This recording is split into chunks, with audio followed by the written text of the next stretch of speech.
What up, folks? That's one of my favorite parts of the podcast, man. I get really excited when I say what up, folks. It is exciting.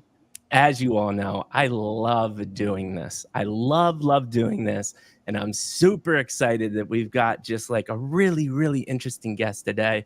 It aligns with the whole Bitcoin, Bitcoin's going crazy. But this dude is making amazing art. Again, another thing that I love, we built a community. Our boy PJ linked Lemon and I up. So we're going to have a fantastic conversation based on the community that we built. And I just connecting yourself with like-minded people and interesting people is not talked about enough. I think it's amazing that I've cultivated a community to get awesome people like this. A couple housekeeping items. Maddie's still alive, people. I promise you that. He had to get a day job, so he's adjusting to the schedule. Once he gets his regular schedule, we will have those days where we can start scheduling some podcasts. I'll still do an addition of maybe an extra podcast a week. This week's crazy. We got 3. I got one today. We got one tomorrow, and we got one Thursday. It's going to be wild. Any other housekeeping items? Oh, going to Disney with the family next week. So I will be out for a week. You'll see me on Twitter, but there will be no podcast. And other than that, things are just glorious. So just start up quick. Hi, man. Lemonhaze. You are muted, but you're not muted anymore. Welcome to the show, brother. How are you feeling? Hey, well, big thank you for having me. First, super happy to have the chance to have this talk with you today. And yeah, I'm doing great, to be honest. I muted because there was a bit of noise from outside, so I kind of muted for a moment, but now it's all fine. Yeah, well, I took the big risk of opening my window, and there's about 100% chance that my 3 dogs are going to go ape shit crazy, and I'm going to have to mute as well. We have this little walking path behind our house, and it backs up into green space, and so people will walk down with their dogs, and all hell breaks loose. So don't want, if it's a little background noise, is no big deal. But like what I like to do, instead of just going straight into the question and starting the podcast, always love to formally introduce ourselves. I already did that. You already know who I am. But Lemonhaze got a little bit of background. We had a little conversation. I got a heads up. So starting with 10 years old, this dude was knocking on doors, grinding, mowing lawns, making cash. Dude's been hustling since 10. Loves the hustle. Which also goes into the next point, is that he was doing music and hospitality in his 20s. He was exploring his art world, his passion, but also grinding hospitality to make the bills and get some money. Then that goes next into this dude started his own real estate company.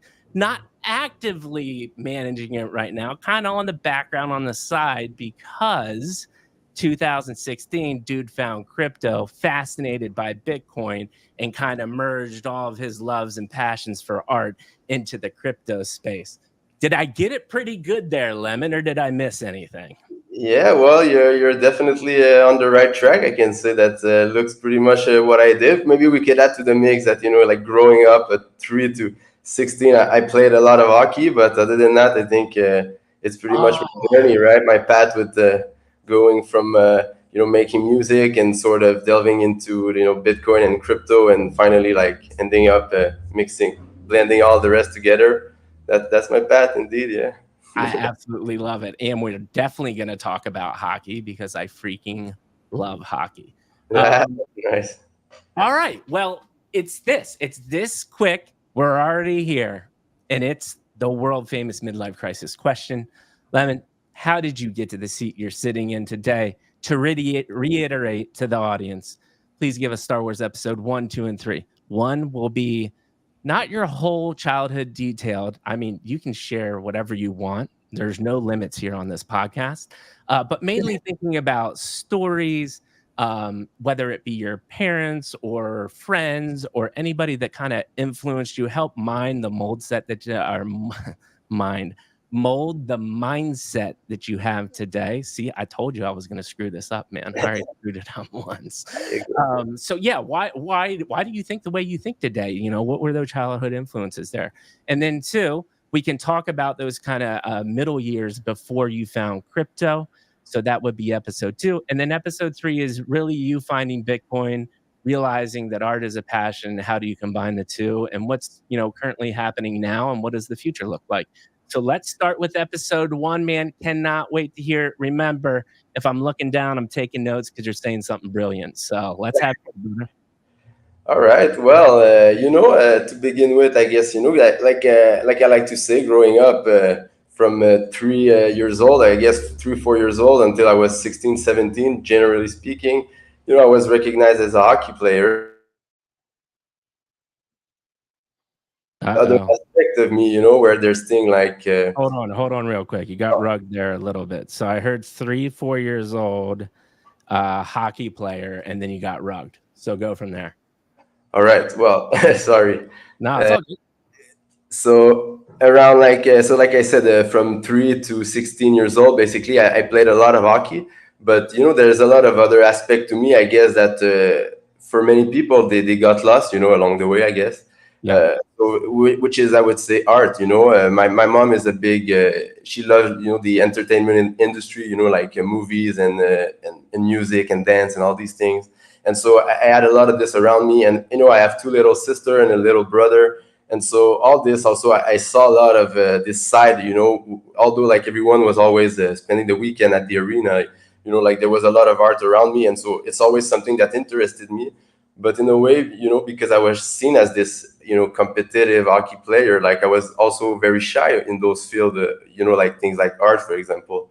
So Right. like there was this kind of thing, right? And but there's also the side of my father, which he was a bit more of a, I would say, a hustler himself, really like kind of a grinding mindset, Mhm. really kind of pushing to the limit. And it's something that I always get along well for that reason with my father, because I'm someone who likes to be drive, who likes to be pushed and try things and explore. And so I kind of, I guess, at some point melted all those attributes, Yeah. from the family entourage, Yeah. Dude, I love it. You already gave me so many things that we could talk for 4 hours just off that little tidbit. So I think a couple things that you said that are really interesting to me. But the first one being you're grinding as a hockey player, like as you remember, right? As a young kid, all the way up till 16. But then you've got this art. Now I know you said your mom was interested in it, but I feel like there has to be something else, whether it be a story or you just inherently are fascinated with art. Is there anything there that we can dive deeper into about because that is a like you said, competitive sport mindset that you're pretty into, and then art's pretty different, right? Yeah. Any thoughts there? Yeah, well, there's something actually. There is this thing in my last year of high school. Actually, I was sort of not able to get back in the hockey program, which I used to be. So for that last year, I had to choose another program, right? So like, and I just immediately said I want to go in art, right? Because Mhm. it's always something I wanted to do, but obviously, like, I couldn't do both, right? Since I was in the hockey program, it's just the way things were. But that, yeah, last year when I got offered the opportunity, I sort of jumped on it, and like it was supposed to be sort of a punishment from the school to me. But what happened is that I ended up in the same classroom as my regular hockey teammate, because the art Uh, and hockey people were always together. So I ended up in the same class with my friends, and I get to play art, to make art all year, like all kind of aspect of art, from acting, photography, videography, and all kind of visual art. And I just had like, I think it was very revealing for me. At the end of that year, my nickname was Hollywood, right, in school, because like I really like fell in love with the just the art vibe and everything that was going there, and I was like finally sort of able to go on another path, like other things that I like as well. So other than right. hockey, right? So so there's See, a thing that is definitely a turning point for sure. yeah, I knew. See, I knew there was something there, and I love that story. What I'm interested though too is if you looking back, um, what are there any things about like taking the art, right? So you did a lot. You said like acting and photography. Was it a feeling you got? What was it about the art that like really intrigued you? It's interesting because I think at that time, I know for a fact, I think it was the idea of, I guess maybe fame a bit, you know, Yeah. kind of Ooh, creating. But as I grew old, actually, because at that specific time, on that year in high school, I was not playing music instrument at the time. In fact, it was a running gag that I will never make music. But it turns out, like in my 20s, at 21, I bought a guitar and I started to learn how to play guitar basically and keyboard, and I started to sing and compose my own song and all for like for 6 7 years. And right. like it's all this thing that I end up and at the time I sort of like, it's as if not that now I don't want the fame, but like now it's the thing that interests me the least, right? And like I get more interested in the whole process and the self-discovery, process and introspection, and like, just the feeling to learn new things. Like learning a guitar for me was like foreign, right? At the start, when I first got it, it was like, I'm gonna learn something like that I always thought was impossible for me, and it turns Right. out I did it. And like it's all those little things basically, right? That I tried just to carry on, and so it carried in my life as I grew older, and like now I'm 33, and like I sort of found sort of my ikigai, right? Like with the idea of I like mixing it. all the things that I like, right? With ordinals, making art, it's with Bitcoin, everything it stands for. And like now I'm also at the point where I have the maturity also to understand things that I did not understand, right? In my early 20s when I was Right. making music, for example, Right. if it's in report to, financialization of art, right? Like how do I make money out of my music, or how do I make money of my art? Like these are little things that I had to sort of go through another path, by learning skills like within Web3, within all the things I did, and Yeah. like that's pretty much what led me to here, I guess, in a way, right? Dude, I love it. And that's like you touched on a lot of episode 2, 3. I'm writing notes Yeah, down because I sorry. think you no, no, no, it's all good because I think there's a lot of awesome follow-up stuff to what you just said. I don't want to miss though, you said a couple things, one about your mom and your dad. I'm also interested in this hockey thing because um let's start with, I would say, the hockey thing. So looking back, from 3 to 4 to 16, that's a long time to be playing hockey. And Yeah. sports, a lot of people say teaches them skill sets and mentalities. For you as a person, what did you take away from being an athlete and a competitive athlete? What do you think were some lessons learned there? Well, I think it's a really really nice topic you touched there. It's something that I think it's very important when we talk about team sport. It's sports in general, but very team sport. It's this idea where like. You learn how you learn camaraderie. You learn how to, let's say, like we say, to work for the sign that is on front of your chest, not for the name in your back. You try to learn to sort of play a role for a team, right? And like just and other things, like there is internal competition, right, when you're in a team, and internal kind of I would say poking between friends, and like and then there's the competition against people from the outside, and so you get to touch all kind of emotion and things that are things that can be useful. You can carry on in anything in life after, like just to be a leader and when you do things. And like obviously it's a bit ironic because I was a goalie, so Oh, basically I'm always considered a bit outside, right? Like right, right. goalies are always a bit weird. So like there's this funny thing, but like I still feel like I was part of the team, and like I'm someone who can be outgoing in these things, and like it just felt like I think it's these are super important things about sports and today, and especially for the younger generation and things like that. And I Right. think it's just really something important that we don't talk enough about. When we talk about team sport, we don't talk enough about what are the tools that gets you in the real life after. What do you learn when you do team sport? Like there's all kind of interaction that you learn, and you learn to manage, and I think it's very important. Yeah. Yeah, no, I love it. And I think you said something interesting because you typically hear socialization, right? Toughness, grit, discipline, right? Because you have to do all those things. But you said something really interesting I have not heard before, which is like dealing with emotions, right? And Yeah. dealing with emotions at a young age is insanely important, right? I always love how my sister, and I kind of believe in this train of thought of like, when my nephew, or even I have a 6-month-old son now, and I plan on doing when he gets older, is like when he gets angry and hits shit, right? that's really just him dealing with an emotion in a Yeah. physical way, right?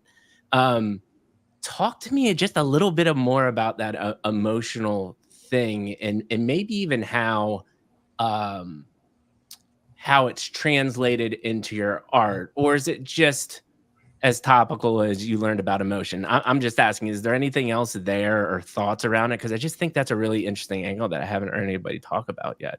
Yeah, I mean, that's a good question. I think it's something I would need a good walk to reflect more on, I guess, to have a deeper thought, I guess. But, when I think about it, what makes it interesting, I'm sorry, I'm sort of losing the file, but what I mean is that, uh, yeah, I Yeah, love that's totally fine. I my mean, it's a thought. really listen, it was a really, really deep question.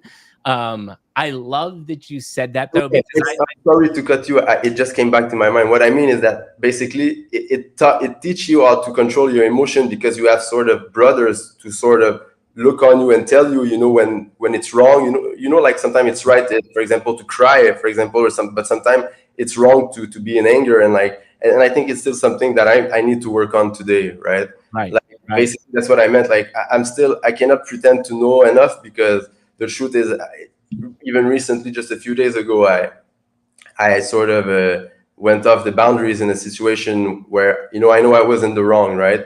And right. like so, I'm still working on that, right? So I guess this is part of my series, like Gentlemen, right? Just in general to be a better person, right? And it's all about this work on self, right? That Yeah. it starts with when you're young, when you do team sports, so it makes you do work on yourself, it makes you learn things about yourself, but Mhm. like, this also translate after later in other fields in life. And like Yeah. I guess in my case, for some people more than other, I guess it's more of a work. Yeah. But Yeah. yeah, I think Look it's at you, man. Like, we already did all this. I told all this is gonna happen, right? Brain fart, you had a yeah, beautiful yeah, thought, yeah. and we took a pause, and it came back to you, and I think you said a lot of interesting, cool things there, and it also ladders up to, and what you're hinting at is, I think we talk about this critically important on the show a lot, is not only, are you learning how to deal with emotion, but you've gotta kinda like these band of brothers and camaraderie to help keep you in check, right? Yeah, exactly. When you're little, having that is beneficial. But what you're really doing is building the skill set to your point as you get older. Like you said, now you're self aware enough to go, hey, man, I just went off the rails a little bit, and starting to have that self awareness and introspective. But you're building the ground skills and the roadblocks there. Fortunately, you were surrounded by some good people, because I think also that's where it can go off the rails in a bad way, right? Let's say Yeah, you're yeah. surrounded by like a group of shitty people, right? And You're then totally that starts normalizing to you. And then that's a product of you becoming older and not having maybe the right checkers in place. Uh, but a beautiful thought, man. Really cool conversation. I appreciate that. Um, right. Likewise. so next is, I think, and whether it want to be, I'm sensitive to this. Some people want to talk about the parents, some people don't. So whether it be your parents or other influences, people, kind of mentors when you were little. I think you talked about your dad. So if you're comfortable talking about your dad, you said he was a grinder. Can you just go and dive a little bit deeper on that, of like maybe again lessons learned, or how he made you feel, and what you saw from just being around somebody like that?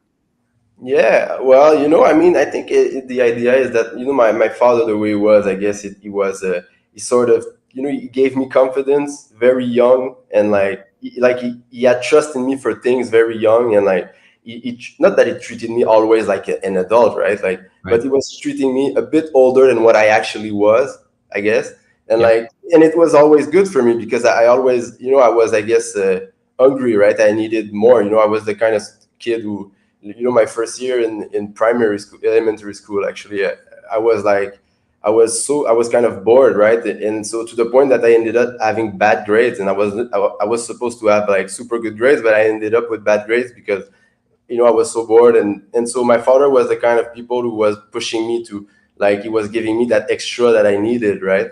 In many fields, whether it's sports or like just with being good at school, like, both my mom and dad actually for that, like, if I had less than 80% in my exam, like, you can do better, right? Like it wasn't the end of the world, right? If I had 75, like they were not gonna punish me, but like it like they were letting me know that like you can do better, so do better, basically, Jean. Right. And so Right. like this is all this kind of thing that my father, I guess, he was that kind of person, and who was really independent and kind of driving oriented. And my mom was more, I guess, on the emotional side of things. And at some point it converged, because lately I've been making a lot of art about my mom, and so Right. a bunch of reason. And like I realized, when you grow old, also you realize that other things about life, like some things when you're young they look bad or they look good, and you realize later that it was the opposite, right? What Right. we thought was wrong was fine, and vice versa, right? Or whatever. And so Right. these are all things that you get to know, and when you question yourself. And like I think Yeah. this is a part of what led you to become, I would say, what you are as an adult, right? Yeah, yeah, and I think how I interpret that is it's definitely about perspective, right? Yeah. Like when you're I talk about this all the time, just to like being a recent parent, right? I waited later, right? I'm 42. I have a 6-month-old. I'm gonna be 100 years old when they go to college. But my parents were the opposite, right? My mom was 19. By the age of 20, she had 2 kids, right? Oh, And I think to myself, like, holy shit. Like, I couldn't imagine. And until you go through these experiences later on in life, do you look back and, now I reflect and I would get angry at my mom's for a certain way that she acted or things that she imparted on me that I wish she hadn't. Uh, but at the same time, I'm thinking, "She's a goddamn superhero." Like, I couldn't imagine, my dad's a mailman, she's working at home, they're barely putting food on the table, right? I mean, it wasn't like I felt like I was super poor, like, I had clothes, I went to school, I was eating, right? yeah, But like at me, the same time, normal. it's like, that has gotta be an insane amount of pressure. Not meanwhile, learning how to be an adult and growing up at the same time. So, like, yeah, to your point, perspective is just, it's a game changer. And I'm really interested to see how that influences your art later on in life. Before we move on, any other kind of thoughts about childhood influences, your mom? You just talked about her or anybody else. And if not, totally cool. We can move on. I mean, I guess my family is the biggest influence. Like my stepfather, which stepped in my life around 7 years old, also, of course, like gave me access to things I wouldn't have otherwise, and like it sort of shaped who I am today, right?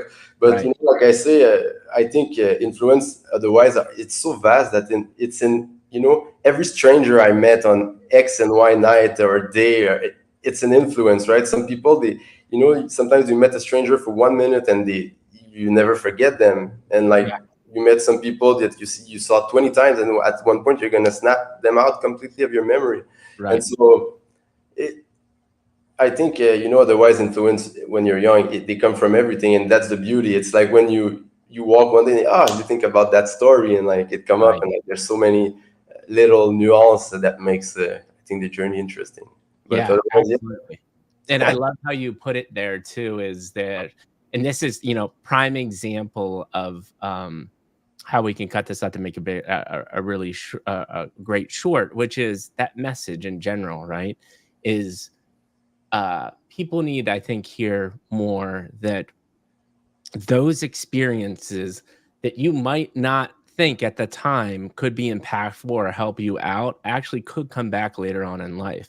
So Yeah, putting yourself out there and having those experiences and those random occurrences of meeting new people is critically important, right?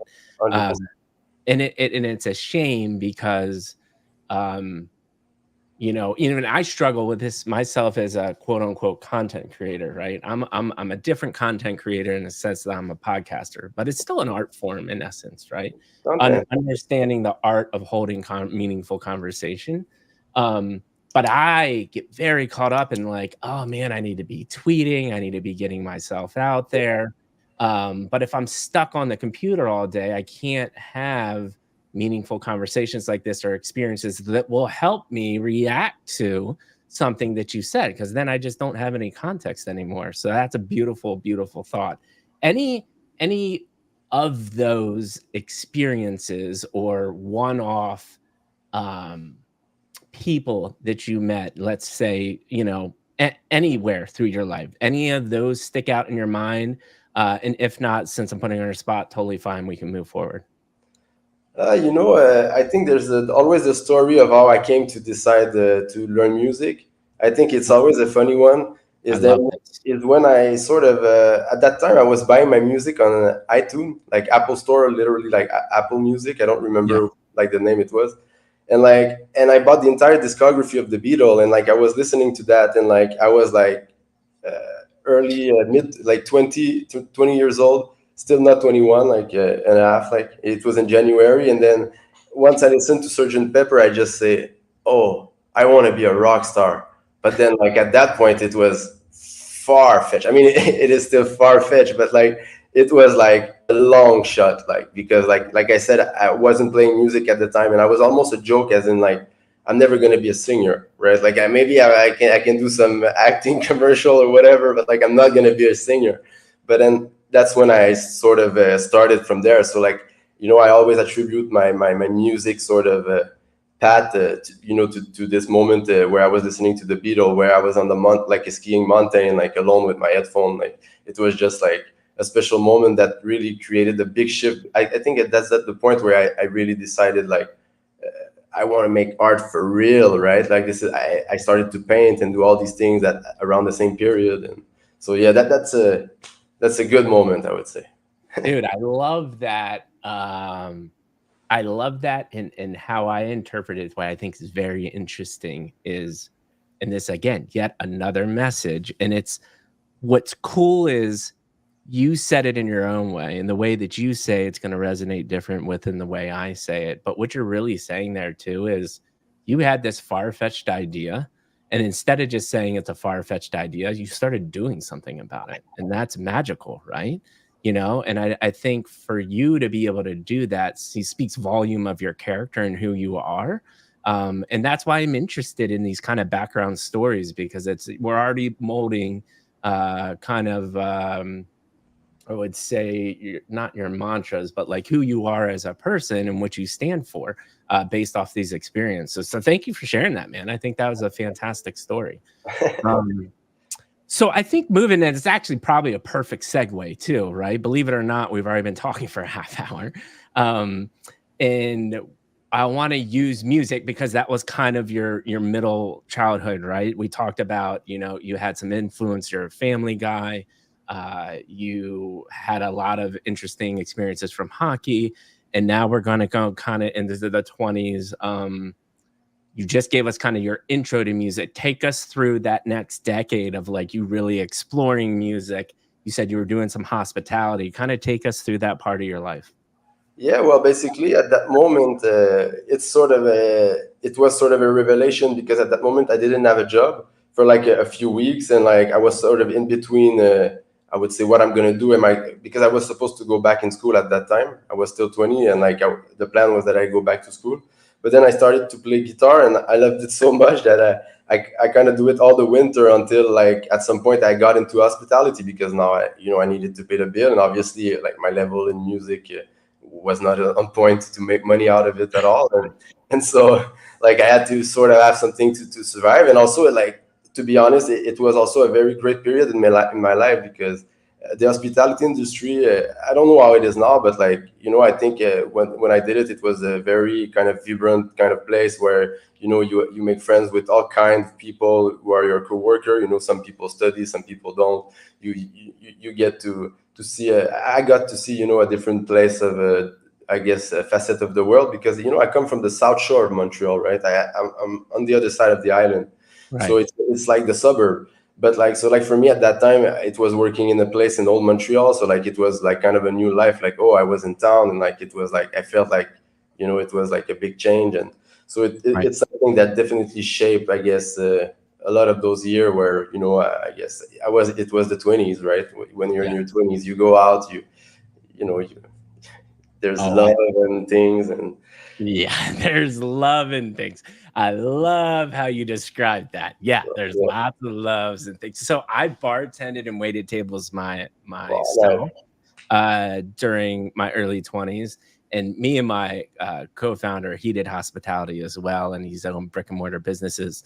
And we firmly stand by it. And it sounds like you might be in this camp too. Is like everybody should have a hospitality industry because it teaches you so many things, right? Teaches you how to exactly. interact with people, teaches you humility when people are treating you like assholes, and you have to somehow respond with a smile, and it's going to be okay, Yeah. right? Is there anything else there that, you know, kind of skill sets you think gained, or do those two cover? Or is there anything else you can think there about Yeah, hospitality? I think it definitely touch base with what we were talking earlier, right? About the knowledge that you can gain in one field and carry. And it's something interesting because I was thinking about the idea that, if you learn linearly, it's good, but like the key is really to learn exponentially, right? Is basically to Mm, apply knowledge from each of the field you sort of work in and apply them in one single field all at the time, right? And yeah, so it's come basically from the idea that after all, for many years I believed in the fact that if I don't have my diploma, I'm gonna fail and it's gonna be bad. But I realized that there's still a shot if you are if you have experience or if you want to learn basically. right, And like I think this continue in the same vein where in hospitality you learn basic bunch of skills, but there's also like salesmen, right? To learn how to right, to make pitch, to talk to people and present product and things like that. right. I mean, I wasn't the best at this specific thing, but to be honest, like I was like I'm the kind of a focused kind of a kind of server because I was waiter myself, and Yeah. like yeah, No, pretty that's much a I think like you said. yeah, and it's a beautiful thought too. Is like I love this. Another great little snippet, which is this, and I've never thought about it in the way you said it is linear versus exponential, or like a multifaceted, right? And those another thing that you can kind of layer up from that learning experience is self-awareness, right?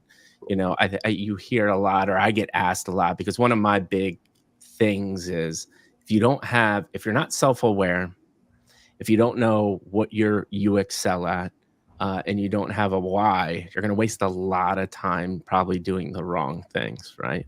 Yeah, But the way that you describe learning is if you learn just linearly. And now, listen, there are probably things that make sense to learn linearly, like yeah, basic math, right? yeah, There's yeah, a exactly. very black and white thing, right? But when we're talking life and growing and learning, this exponential learning helps you get to that self awareness, right? Because a lot of people are like, well, I don't know what I'm good at. I'm not good at anything. And it's like, well, you haven't learned exponentially. And I think that's a great new one liner that me and you can embrace. Don't tell me you can't do anything because you just haven't learned exponentially. What do we think about that? That sounds good, doesn't it? Yeah, yeah. Well, I mean, I didn't see it this way, but yeah, I guess. The idea is really just to Exactly. blend all the knowledge, right? Is to if you learn skills in something, there's a good chance you can apply it in another field, and you blend everything, right? Like I say in French, it's my toolbox, right? I just put new tools in my toolbox, and whatever I need, I use it. And so for me, that's my key to knowledge because as someone who actually I never went back to college, so you know. Dude, absolutely. And it's my toolbox. That's yet another one. I'm gonna hold on. I gotta write these down because we got some one-liners and toolboxes, which I think are gonna make some fantastic content. And by the way, I know you said you were gonna concentrate on the conversation, but there are comments going, and I want to let you. A lot of people are saying you seem like a genuinely cool dude. We got another Lemon in the chat. I don't know if you know John Yeah, Lemon. no, but it's funny. John John, Lemon, I love this. Lemon. I So love this name actually. Like maybe a couple year after having the name Lemonhaze, like back in 2013 or something at the time. Like I wanted to be called John Lemon. I thought it was so cool. I was in my guitar phase still, but like I ended up not going for it. But very I cool. love it. So that's actually a good kind of just tangent. And if there's no meaning behind it, let me know. But like, why lemon haze? Like, what's the meaning behind that? Actually, it was in my literally the first or second month. I bought my first guitar, and so at that moment I was really bad. And then my friend brought me that flower called lemon, and it just had the aroma and like just the feel of the lemon, and it just felt like it just was really cool, and I like the name at the moment. And like a couple of days later, like I sort of composed my first song, which today in retrospect it's not a real song, but at the time it felt like it was my first song. And so that I did with a few chords of guitar, and like so I decided to take that name from there on, right? Like Yeah. that No, flower is called Lemonhaze, so I'm gonna be Lemonhaze, and it just stuck ever since, right? dude, I love that. Just another great, cool snippet of a story. Okay, so we're in the 20s. You're learning these skill sets from hospitality. You're exploring music. You say you're horrible in the beginning, like everybody's horrible at anything that they do. Anything else that you can take us about, like, because I'm assuming at some point you're going from music to more art. I don't quite want to get to Web3, but like how maybe do we morph from music to art and like drawing and painting or anything else that you were doing? Yeah, well, at the time I was making music, it's the time where I was also like I bought bunch of canvas, like on many occasions, like I was buying canvas and painting, and I was just trying to paint stuff, and from all of this, like there's one painting that sort of stuck, that was hanging in the restaurant in another kind of neighboring town for a few years, and that's it. It was never like my main focus was still on music at the time, but then in 2016, my girlfriend, what happened is that she sort of gave me an ultimatum, right? She said, you need to save money, because, I was paying my bills and my stuff and my, going out and stuff, but like I wasn't saving money at the time at all. Right. And like she said, you need to save money, or else I'm going to leave 1 year traveling without you. Like, so, but like she wanted me to come. And so at that point, at that time, around that time, actually, I lost or get stolen. I'm not sure. I cannot say officially that I got stolen. So I lost my laptop, which had my music. So from there on, I sort of just focused on working 40 hours in the hospitality and so on. And then I went a year on traveling with my girlfriend. And from that moment, actually, this is where things sort of took a twist. When we were in Vietnam, I started to learn about Bitcoin, because there was a Bitcoin bar. And then from there on, we talked to my friend who was going in a working holiday visa in Australia. So like we went in Australia for a year, and then there more people they sort of drag me into crypto and the Bitcoin world much more. And like from there, it sort of take off my whole, I would say, Right. Now experience that in the is industry. And now we're getting to episode 3, but one thing that you said before we get there, um the travel, right? So you traveled for a year. Talk to me a little bit about that. I mean, I think we've already got some themes that I think we know will be a byproduct of travel, which would be multiple experiences, learning new people. Anything else from that travel time looking back that you're super thankful for, or an insight that you might have had? oh man, there's so many things I'm thankful for this trip, because it changed my life, like my perspective on a lot of things, right? Like whether it's food, whether it's culture, like I learned a bunch of things. I had also great moments, like these are things I wanted to do. I felt like I needed to do that. And like with ending up also in Australia with my friends, like he was my friend from Canada, but then we met in Australia, and I live with him there. And like it was also very like just great moment, just things, like it's fun, because to look back on what did you do in your life, and like just to rethink of those specific moment with the right person. Because sometimes since Web3, I realize, and I think about that, like if I'm alone or if I'm not with the right person, what am I doing this for, right? So like it's important to keep I guess track of that. And I think this is what this moment brought me, moment with my girlfriend, moment with my friends, and like just all the random people. And like you said, like all the things you learn from culture and all that, like the same thing for everyone, I guess. But it was really game changing also in the fact that this is where I sort of ended up going in Web3, right? This is where I stopped. After Australia, I didn't work in hospitality anymore. And so Yeah. I went full on that journey. And this is also where, well, we're going to talk, I guess, about it soon, but like Right. this is where I learned a bunch of other things that led to what I am today, I guess. Yeah. Yeah, that's awesome. That's so cool. Any I'm just curious out of interest, because I love traveling too. couple places that stuck out to your mind of like favorite places, cuisine, Yeah, anything that? well, there's a bunch, but like I can tell you quickly in order. Like there was the first place we landed in our trip was a 5 day in Tokyo, and then when we were there, we had a night out one day, like like in the middle of the trip, we had a night out, and we met some people from Hawaii in the street, like randomly, and then we just spent the night with them, have a party, and then they say, "Oh, we're going to UMF, which is a ultra music festival. I think it's really like popular in the US, but now Yeah, it was UMF Japan in Tokyo." yeah, And so the day after, we ended up buying like tickets on Craigslist in the morning. We were so hangover at the time, and like we just ended up there, drank 2 liter of water, and we went like at a super like event festival with those people from Hawaii. And then like we went to Bali. We spent like a few weeks there, like did a bunch of Bali stuff like that stuck, and then Thailand, Myanmar, like Myanmar. Was yeah, very interesting because right, this was a bit far off the curve, I would say, of exploration. For me, right. even in Tokyo, it's still a very modern city, and then you go in Bali, obviously, but it's still beach kind of vibe, almost like in Mexico. So I kind of knew that, but Myanmar, I think, was a little step ahead, and it was super cool. The people, they love to take photo, well, especially with me more than my girlfriend, because my girlfriend is from Vietnamese origin, so like they felt she was less exotic than I was. So Right. like, and I was the one like taking picture with everyone, but they were super kind. The people, I really had a great time. The food, like honestly, man, like all the place. Like I love traveling, so every place, and I talk a lot of my travel in my art, and I will talk about it also in the short future. That this is these things I like to remember. It's part of a bit what I'm doing with my Mhm. journey. Yeah, no, that's awesome. And I think that's an interesting way to like look at art too, because people look at art in so many different ways. But Yeah, you having that aspect of like art is almost like a photo, memento. right? A Yeah, memento. Yeah, memento, which was, by the way, a fantastic movie. Um, yeah, crazy movie. a good movie. I don't know why I just thought about that.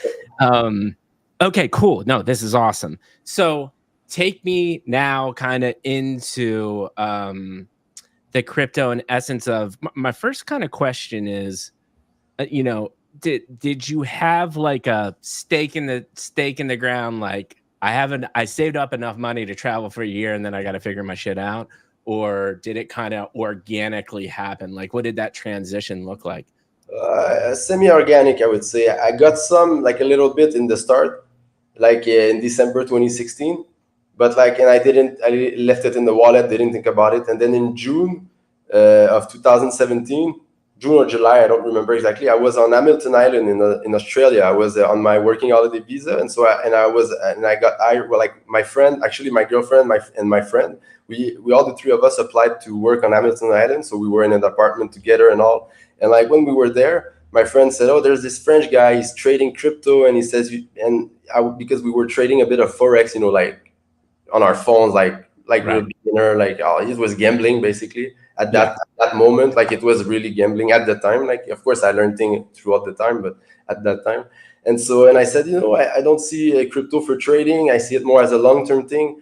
And so from there, I said, if I said that, I'm at least going to try to understand what it really is. And so I just read the Bitcoin white paper like almost straight away, like maybe Right. within the same week. I read the white paper, and I'm not a technical person, but there's a lot of things I could understand, and Yeah. it really struck me. Like with everything I stand for, you were talking a bit.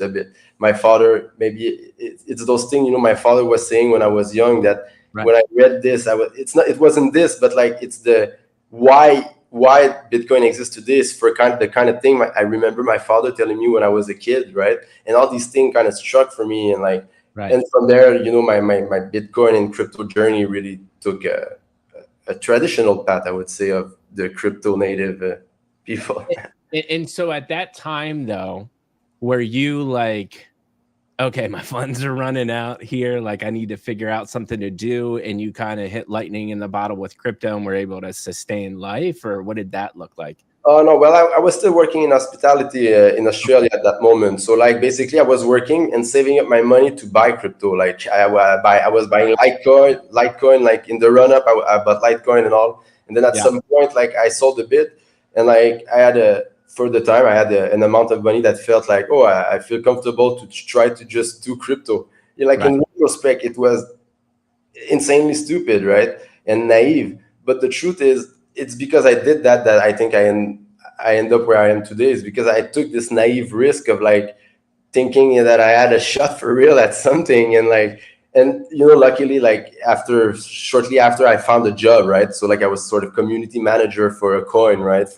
And like it was paying my modest bill and thing, and like, and I was learning and doing things across that, and it's through this job that I sort of firstly put my art skills into work. Maybe I had to do graphic design and things like that, and like it wasn't really thing, but I was still someone artistic. So it's at this moment that I started to explore with the digital medium to make art, which little by little, like as being in crypto and being always online, these are things that I sort of get to play more and more and sort of get accustomed to, and bought NFTs and also put NFTs on chain like back in 2020, like just to my art, just to try and things like that. I was already interested in those things, but it was little by little that it came to. yeah. No, I love it. So what I'm hearing is you're in hospitality, and then you finally find this kind of like crypto focused job, which is the community managing for a coin, right? Exactly. Um, Take us now through that kind of evolution of there's two things. One thing to think in the back of your mind as you're giving us a story is what I'm interested in, how you learned crypto and kind of your evolution from the practical side, but then also from the art side as well. So however you want to break that up, I'm interested in hearing your thoughts. Yeah, well, I guess at some point it was really with playing with the thing, with being curious at the end of the day, right? Whether Right, when it was like when sushi were liquidity mining, the liquidity mining at the time was sort of a new concept, right? And like, or a recent concept, if anything, and right, like it's all those things that I went to try this, and then I saw NFT and Rarible, and like I check what it is, and then I look at the work of Rob Ness, for example, and I thought it's cool, and so I tried to make mush art as well, and then I put my art on chain at that moment, like, but like I never really pursue it because I didn't have this view or this clear goal, or this this kind of idea, right. or I would say the main reason for why I do it. So Yeah. at the time I didn't have a why. Why do I want to make art online at that time, right? It's Thank you. I Right, had to you have a eventually figured reason. out your why, right? Exactly. Now Yeah, I know what I'm doing this, right? Like I have a goal, and like and that's why sometimes like in the hard time it's clear because I know what I want to do, and I know what I'm doing, not as in like I just do it, right? Like I know why I do it, and like now that I understand it, I'm also in peace with myself for doing this, right? For being in that mode, because sometimes you could say maybe I could do something else, maybe I could be building a home, but I choose to make art online, right? right. So like for me, it's really about finding like I had to find this sweet spot, and like when everything happened, like I think this is where I sort of let go and decided to go the path and explore for real, right? For like feeling like when I was in my 20s, feeling like I could put all my art and soul and mind into crafting, making songs. Now I can put it into making visual art, and Right. so having this sort of a flexibility or place to work with, it's just like it makes it easy to just keep going and Right. And so you're talking about exploring. You went to sushi shop, you saw NFTs. yeah. Um, Sorry, I went so far in the discussion. no, no, no, no. That's totally cool. Take me through like things that you learned until but I don't know if this is the case. Was did you have an epiphany and you're like, oh, this is my why and this is what I want to do? Or was it just these little things that you learn culminating over time and you finally have like oh, this is it. This is where I want to spend my time. Well, like I always wanted to spend as much time as possible in crypto, but like when this ordinal things came last year, like it was like art, it was on Bitcoin without the token, and like at that moment I was like in my real estate company right here in Mexico, where we were starting to build our first home, which is almost finished now. Like it's a long process and all, but all that to say that it's really from that moment, that I. Right. But so Ordinals did something, and you saw the potential there. Yeah, it licked all the bugs basically. Right. So talk to me about before the Ordinals and kind of the epiphany there. Were there any technologies or it's like influencers or projects or companies in the crypto space that like really impacted the way you're thinking today, or made an impact on you as you were learning? But I guess I'm more interested in the non-company kind of side of crypto, right? More the cypherpunk kind of thing, right? Where, for example, I like Monero, right? Because it still has this privacy kind of this privacy going on, right? Or like I'm more like I like this idea of freedom, and also of behaving, right? It's not because you have privacy that you don't behave. You can behave and be a good person, do things well, do everything legal, but still appreciate privacy or that kind of thing. And so for me, these are things that I like. It's more this is more what interests me. The idea of having to ask no permission to just record my art basically on Bitcoin and having a way to track it and so on. Like it's just very interesting, right? So for me, the idea with Ordinal when it comes is that I realized that it's because it checked all the box, and the box is Bitcoin, art, and entrepreneurship. And because I say entrepreneurship because to be an artist, if I want to sustain and make it that, there's a cost, to inscribe, there's a cost to promote yourself, like, as in like it's time. In my case the cost is time, but it's my time all the time. And like Right. it's all this thing that so you have to be somewhat find a good balance into keeping the things going on, which is keeping my passion going on, and without, let's say, burning my savings, for Yeah. example. So Yeah. like it's always about finding this, but I just felt like Ordinal was the time. I was more mature also in my life, knowing, more patient for certain things. I have more flexibility and or more also, I guess I have more balls than I did at some other point in my life, right? For certain things, because I think I'm always someone who I can go big. Like I'm not afraid to take risks. But I think this was a different kind of risk where I was in my life, especially with the company going on here, and to decide to just go on and live my dream, like it was Yeah. something to do. But I just, like I say, it just felt right inside me, right? It just felt Right. like that there's something special, right? When it happened, I wanted to be part of this so much because it just felt so something. Like I still have trouble explaining it. What Ordinal like feel like, the idea of engraving your art on Bitcoin, like when you believe and you love Bitcoin the way I do, I guess I find it just fascinating. Even not talking about it, I think it's fascinating. Yeah. Right. Yeah. No, and I describe it in a more practical way for me is like, whether it be Bitcoin ordinals, or because I think the interesting thing about crypto Web3, as a whole is uh, you know, whether you're an artist, whether you're an investor, whether you're a coder, whether you're a community manager, like there's so many different things that you can do. You just got to find the angle that you like. So I totally agree. One is I have so many questions. I will try to keep it short. No, no, no. This is amazing. There's so many inference. There's actually questions in the audience as well. But I think one of the things that I'm interested in that I want to start with is I can tell, just by the way that you look at things, and the way that you have recounted your life, that you're definitely like a bigger thinker. You're a creative type, right? So coming from an art perspective, Bitcoin ordinals can get insanely technical, and there's coding, and there's dev, there's a whole dev side to it that like requires some effort. Can you talk to me about how you balanced that, like the technical and the art side? Was it just a matter of putting your nose down and spending countless hours trying to figure it out, or was there anything that helped you out? I'm really interested in that juxtaposition Yeah, there. there's definitely a bunch of things. First off, of course, it's a matter of putting your nose there and sort of putting in the work, no matter what. But there's also a lot of tools that are, and some, better than other, right? Depending on your level of comfort, you can use certain tools that will help, like, for certain technical aspect, or you can, but there's also this aspect which is very cool, is that there's a lot of people in the community that are simply willing to help. And like, this is a, so when you need help, you can get help.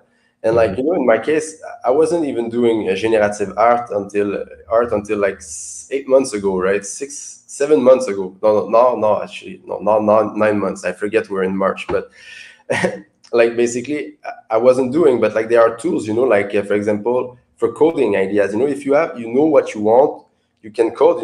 Let's say I used a lot of ChatGPT to help me code some of those things, because I cannot code it myself, but like, I have an idea, I know what I want. And like, you can go through hundreds and maybe thousands of iterations to get, like, I guess, the final thing. But things can be done today because we have the tools. And I think, like, it's really a matter of getting curious about those tools, whatever they are, whether it's just specifically for ordinals or whether it's other kind of tool. It's being curious and trying and also finding ways to integrate them in the process, right? Yeah. Basically. Yeah. And so No. even constraints of Bitcoin, they are part of what inspires how I tackle certain works. There are periods of my work last year where I did some minimalist stuff because of the Bitcoin fee. They were so high, and I really wanted to inscribe, like it was a real urge. Like, I wanted to be part of this, and I was like on the sideline. I haven't inscribed in a month, and like, I started to see a different perspective, a new way to make art that fits on Bitcoin. And like, these are all the things that are super interesting, I think, about Ordinal, that makes it unique, in many ways.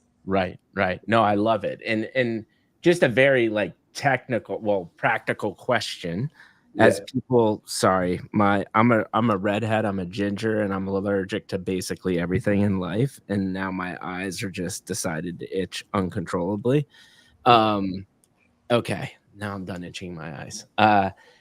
As far as just practical knowledge, right? Tools, some of your favorite tools that you've used along your journey to create art, understand the dev side, or make that code that you were talking about.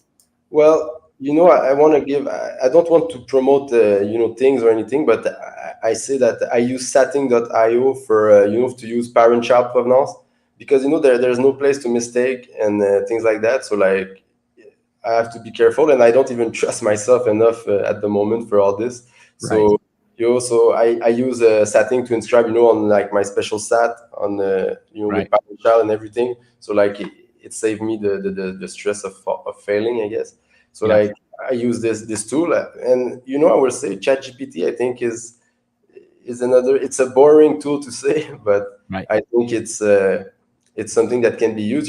For example, I heard some people, they use it for text. For example, me, if it's something I will never use, ChatGPT is for text, or maybe never. I don't want to say never. I use it for some other things unrelated. But when I speak my art or my things like that, I try to.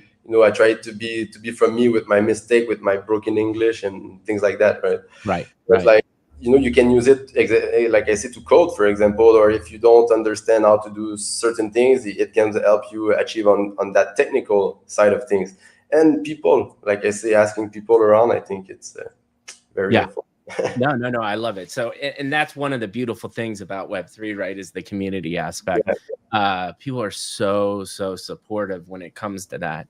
So, I think I'm interested in kind of like the next evolution is like, um, are you at the point where you're able to fully support just doing ordinals and crypto, or are you still working hospitality? And did you have an aha moment when you were like, I can just do crypto? What does that look like? I mean, I guess it's difficult to pinpoint, but Right, I work, because I work for the coin for 2 years, and then I work for a Canadian exchange for not even a year, but like for some months as a contractor and things like that. And like, right, I did some different, I would say, gig. But since the start of Ordinal, basically, with the success of my first collection, when I saw, at some point, I saw that I sold a lot, and I received, I paid a lot of fee to inscribe most of the piece at the time. But right. I still, at some point, I sit down and I'm like, there's a lot of money, and this is where I really said to myself, like, Actually, that's the thing. This is where it really, like I say, it's really funny. I say there is no Lemonhaze without Cypherville. And Cypherville, it arrived in 2023 for Ordinal, right? It's my first collection. The first collection I launched, I didn't even launch it as Lemonade. Initially, I just released it as a mysterious entity because I precisely wanted to be part of Ordinal. Like it just felt so nice that I sort of come up with this art that I already had in a folder and sort of twist the idea. But like from there, when I made a few sales, I decided I was like, well, whoa, like it's real, right? There are people buying this. It's not like just joke, right? I'm a nobody, and people started to buy some of my art, and like from there, I really like made the click, and I'm like, oh, I have a shot at actually doing my dream. But like if I was to do it, I wanted to do it my way. Like, and so that's at that point, I think maybe we were now March 1st, for example, and then I put on the Lemonade suit back, which was my music persona and painting persona in my 20s. I said, I'm going to make art as Lemonade, and I'm going to make art that is more me, because Cypherville was more, I guess, it was a concept. It's a team. It's an idea that felt right at the time for Ordinals and Bitcoin. But like I wanted to make art that is more me. And so, for example, like the Gentleman is my first official collection as Lemonade. And so it was my start where I wanted to sort of have my identity. And like, so what was the idea of a PFP for me? And like that's how the Gentleman came. And like Right. a couple of weeks later, like with all going on in my life, like this the definition and the story of what it meant to be a gentleman and all, like. Yeah. They came together, and like from there I just started to take my journey, and what I wanted to do was basically just record my art, like in sort of memento kind of style, basically posting like attaching idea to my art and just inscribing it and sort of build from there. And like as the journey advanced, like of course I develop my thought and I take time to observe and adapt, and from there, like it's going where it's now, like where now I think in terms of my body of work in 5-10 years and more, like Right. I want to make art and just track this progression, because I think I was like I have to say I was at the right place at the right time. That's how I feel, about Yeah, this. love it. And like from there, I just want to keep on building this like utilize like the opportunity I was given, basically to just do the best out of it. And like I say, it's almost like I pinch myself every day, because like how can I put this up? My job is to be myself. Basically, that's what it Right. is.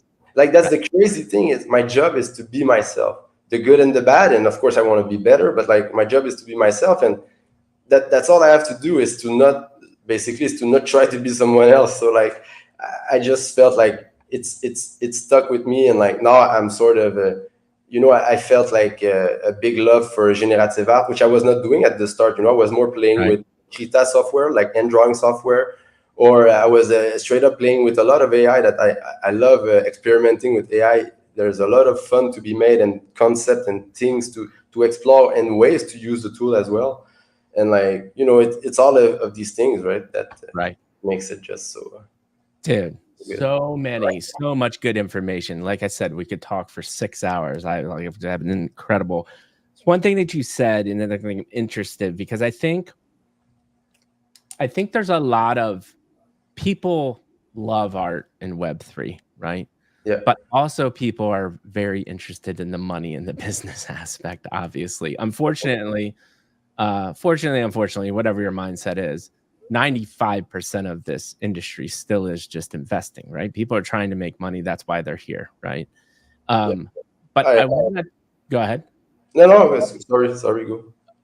Did you have a thought or no? No, I was just saying okay, but I Yeah. Okay. So my question is, the Cypherville, right, was one of your kind of first collections that you were selling.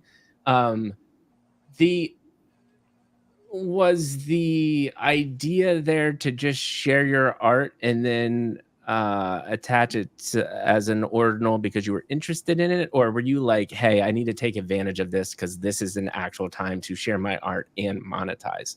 Kind of interested in the strategy there. the monetization wasn't the first motivation, right? Like Right. it's obviously like I would say it has been necessary to keep going, like to be able to really let myself go the way I have, and like also it's also important like to see that the way I operate, for example, is very different than most NFT project and things. So like it's sort of a big gamble I take, I guess, on myself in a way, right? But like the idea with the first collection was mostly to be like this collection, right, with storytelling and just art that was different than anything else, right? It wasn't Right. sold with there will be something and nobody thinks that there has been actually I've been gifting a few things, but like it's really just how when I feel like it's not. It was really just about being part of early ordinals, the same way when I sent my first sub 10K inscription, I sent my photo to an internet friend and I paid it. I sent it like $150 and I say, can you just inscribe it for me and send it to me? And like I did that with two people, and Right. like like it was really really just in the moment to be part of this. But as it was going on, like when I sold quite a few because they were a decent price, and like at that moment I said, if these works, if this work is to have value like in the future, it's not just because it's early. It's going to be if I make a name for myself, like who did this collection, like what did this person accomplish after. And that's from there where I decided, art, like just make and keep on making art like for a real full-time kind of you know uh, like path. Yeah. Like I thought to myself, I have to do it, that which is a bit more me, right? Like although Lemonhaze, there's in Cypherville, there's a lot of lemon and there's a lot of smoke and things like that. I still wanted to do it like my way, which is maybe more like the thing that you see my art, right? Whether it's my gentleman or the more minimalistic kind of Right. team. This is kind of what I dig. And now since I do a generative art, I'm really like absorbed by this new ways of making art and working with the pixel and things like that. And I sort of just went at first in this visual journey of art. Like 10 years ago, I would have thought it's going to be music, but it turns out that maybe the painting I did at those time, they stuck more into what is happening now, right? Yeah, no, that's amazing. And so I think the next natural question is now looking, because you've taken us through a really cool journey, right? Like literally starting with being a hockey competitive hockey player, and now we're talking about inscribing art on Bitcoin ordinals, which is crazy how we got here, right? What is your current why? I'm really interested in that. You said you got there. Yeah. Any way, anything you want to share on getting your why, your self-realization of that, or just share your why? Totally up to you. Well, the thing is, in December 2022, basically 2 months before I heard about Ordinal, I told my girlfriend that I'm afraid that I will never have the chance to, sit and make art again, like the way I like to make art, because I'm someone who's very, when I'm into something, I'm kind of an all or nothing person. Like I go all the way in some things, and so like I don't do many things at the time. I do one thing, and that's what I do. And so for many years, what I was saying, it's funny, is that in crypto my goal was to make money, to have enough money to have time to make music, because I didn't feel at the time that I could even make money out of music, but I still wanted to make music. So my goal was to make money, to save enough money to have free time to make music. And then like when it happened and all, it just kind of felt natural to just give it the try, right? Right, right. And so that music is no longer the driver. Now it's your art, right? At the moment, yeah. I mean, like, it's funny because, like, not that I realized that I got like the certificate for best improvement in that visual art class back when I was in high school, and like today, I sort of hang to this kind of little achievement to give me the to believe in myself that like these things that I like, I can do it myself. Actually, like making like when I made my PFP, I didn't want to make a PFP that like was like everyone. I wanted to make my own thing, like the same way like when I say about music, I wasn't good enough to learn other people's songs, so I had to make my own. And I Right, think this is a bit the thing with my art. And like like now the why is that it's like I say, it's to remember and not to be forgotten. Basically, there's a lot of things I want to remember in my life, and this is why I say a lot that my work, what I inscribe, are mementos.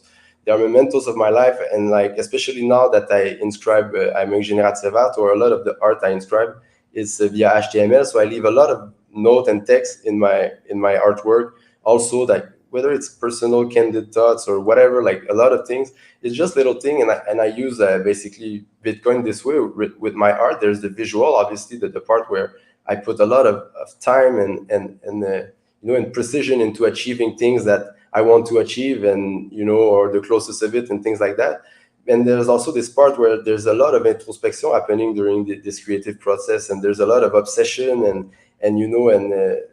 an observation that you make about yourself, about life. And sometimes I like to comment on that in my artwork, because I think these are all very interesting things that, like I think, and maybe not today, but in 20, 30, 40 years, when people will look and read the text inside my artwork, you will know what I was thinking when I inscribed that word, because this is when I put it. And like this is all little things that I find that are just very interesting in terms of art provenance and all. And so, it's always things that interested me without even knowing, whether it's my SoundCloud with my old music from 2015s, and like just documenting these things. I always like, I didn't have that surrounding around me. I had my hockey friends, and like I wasn't in that crowd. I didn't have that crowd. And now with Ordinals, like what happened with my first series, that some people, they bought the art because they liked it, and they liked just the different vibe compared to the other thing. And then my journey to have sort of not to have an audience versus when I was in my 20 and I had no audience. Like Right. this is just wow. And like it justifies also why I like to do it. It's not just to justify to pay my rent and food. It's also to, am I doing this, the why, like you say, like obviously it's for me to remember and not be forgotten, but there's also a bunch of other why. Like the reception from people is of course very flattering and very motivating as well, Right. right?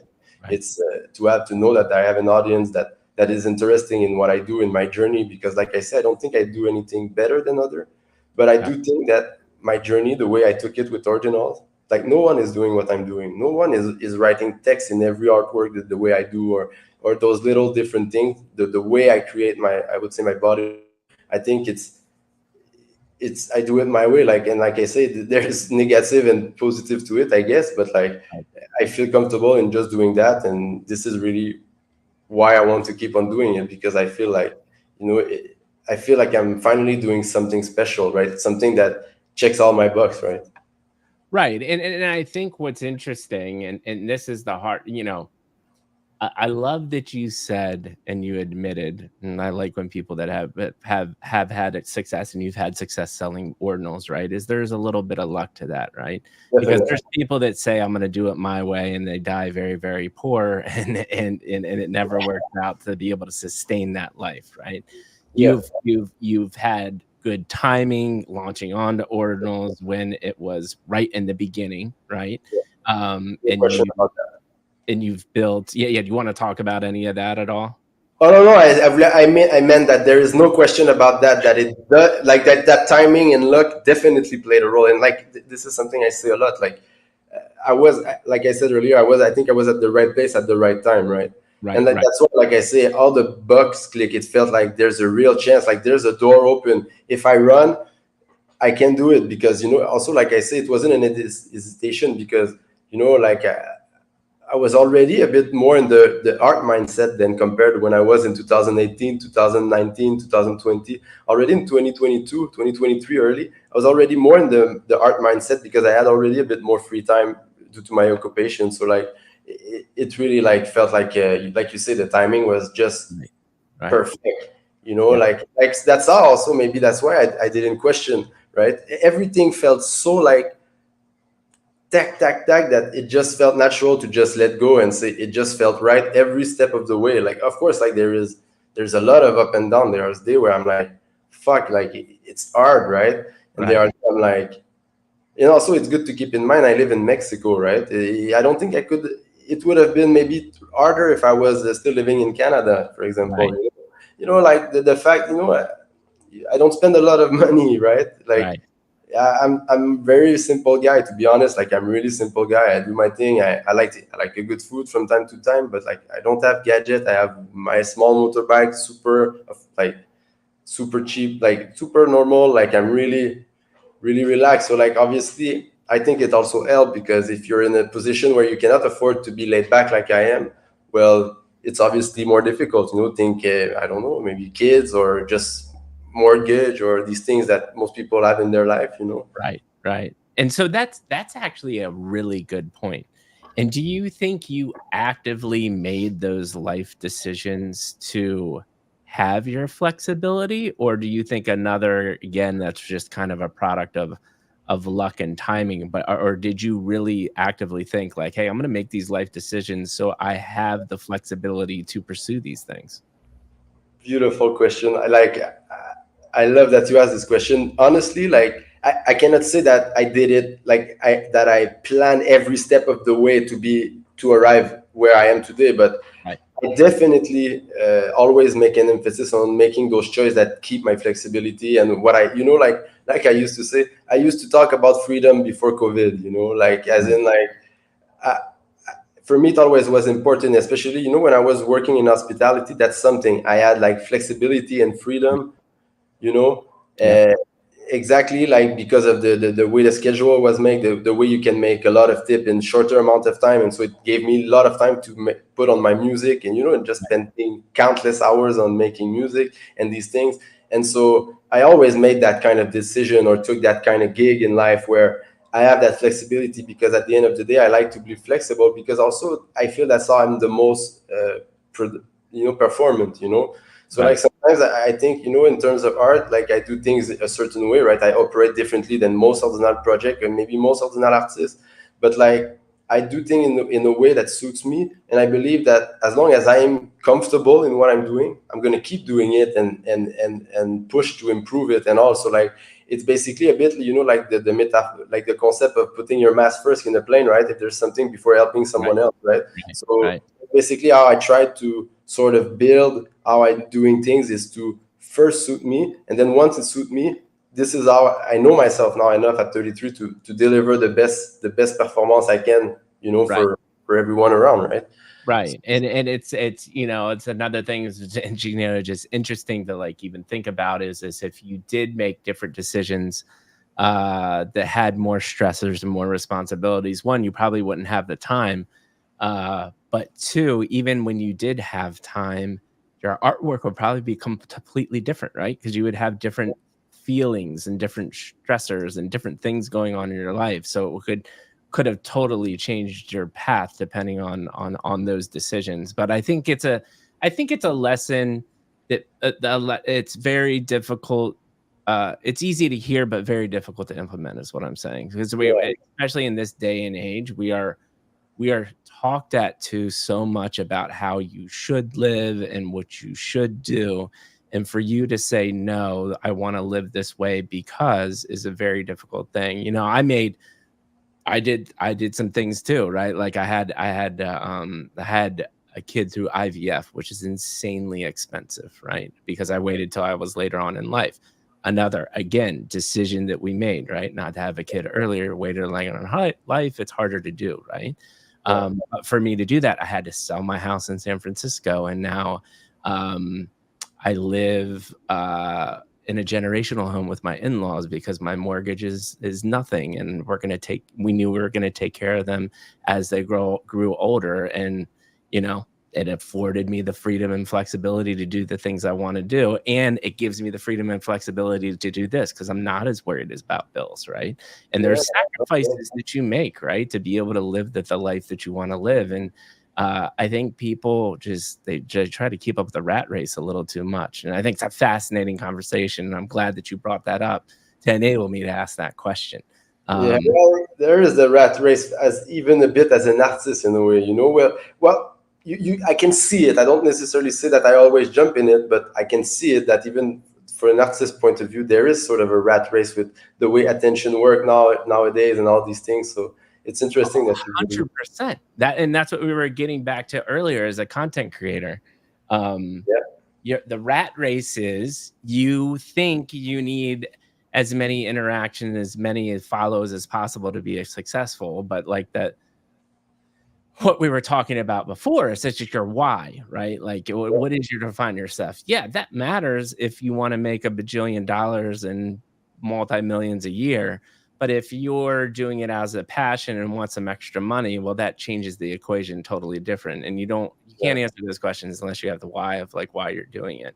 Um, I'm interested in it's fascinating how we've gotten to where we're at, but I really am interested um, about your advice because I think it is, there's going to be people that watch this that are art artists themselves. We did talk about there's a little bit of luck, um, but it doesn't even have to be technical. But like, what do you think artists that are interested in? Because I think crypto is still very early. It's said ad nauseum, right? But we still are early. It's still um it's your generation and my I'm on the very edge of your millennial time band. I was born in Yeah, we're on the same band. We're on the same band. I was born in 81, so I'm like on the Yeah, last edge you're of good. that. You're good. But what I'm getting at is the dot-com burst and bubble and that opportunity. We were too young to like embrace that, Yeah, right? Crypto Web3 is like our generation's, I think, right? Like yeah, this is our time to take advantage of it, right? So definitely. somebody that understands that, somebody that is an artist, uh, as you giving advice to them, what would that be knowing what you know now? If it feels a bit weird, but you still feel like interested, I say just to go, because at the start you always feel a bit, I guess, lost, right? Or not lost, but like there's a lot of uncertainty. But like when you feel it, you just go, and when you go, I think the key is really as an artist. In the early days, I was knocking on door. The same way I was knocking on door when I was 10 years old to Right. get customer to mow their lawn. But when I started, like I was promoting my thing heavily. Like I was doing like I like to call it dirty work in a way. Basically, I was doing things that I didn't always want to do, or at least not this way, right? Mm. But it had in a way to be done to catch the people attention, because if you don't know nobody in the industry, like you need to say, hey, I'm here, I make art, I'm here to be serious, like I care about what I do, I care why I do it. And like I guess once you feel it, just go all in, but like just not to be shy to promote your, to say you're there. I think it's important to do it to a certain extent.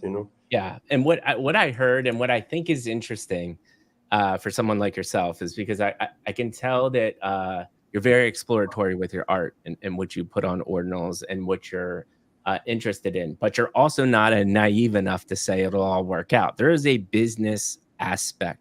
There is a knocking down doors. There is a grind part to get your brand out there, right? And Definitely. what and I think that's what Web3 inevitably, like, inherently brings to artists too, because there is this community aspect on Twitter and in Discord.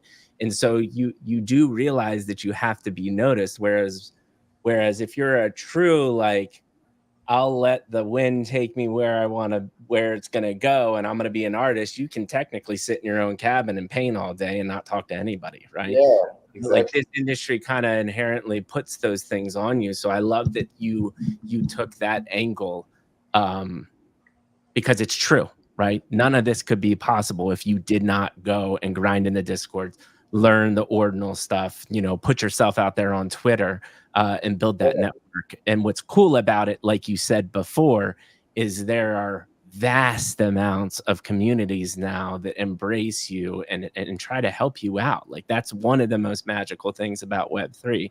Now, don't get me wrong, it's toxic as hell, but yeah, you there's pros and find cons. those communities, right, that are really there to embrace you and help you out and see you win, which is super cool. I love that. I love that insight. So I think that's a little more technical. I'm interested in, and now I know art is insanely subjective, right? But you taking the artist's brain, what would your advice be there, as into like, when you're thinking about crafting your narrative, finding yourself as an artist? Is there any advice or thoughts there that you would share with an aspiring Web3 artist? uh, it's very cliche, but I think being yourself is important. It Yeah. really is. It's like it's all like that kind of cliche, put a stop loss or whatever. Like just being yourself, I think it's the number one rule. And like another one that is cliche, when they say showing up every day, I think Yeah. it made a difference that I showed up every day, especially like there was darker days in the ordinal space, if I may say. And Yeah. like when people saw me showing up every day, saying my GM, sharing my art, inscribing new art, like almost daily per moment. And like it just showed that, whether like it go up or down, like I'm really enjoying this thing for real, and I really believe in it. Like I say, like I'm not averse to money, right? I chose a path, I chose a way to do things, but at the end of the day, it doesn't mean that I don't want to score big in the end. Maybe I'm trying to go for the home run, right?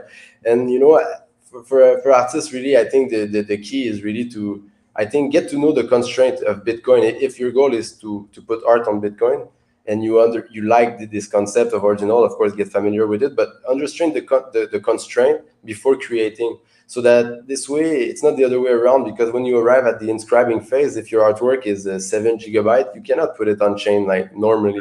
So Right. like I think to get to know the constraint first, it's a cool creative constraint that you can use then to actually work towards something that will fit within the constraint of Bitcoin. And I think that's something that would help a lot of new artists who at least try in ordinals, specifically because of that, because many arrive and they're like, oh, I cannot put my art, or it's all pixelized because it's too compressed.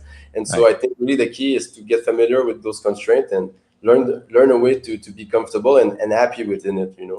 Yeah. And So, I actually love um what you said, because even from perspective of an artist, and this is what we talk about a lot here too, and another reason why I love what we do is you are saying some pretty tried and true principles of success. If you want to define, I mean, I know you could go on a whole argument of what does success mean to you, but when we're talking about being successful in this space, right?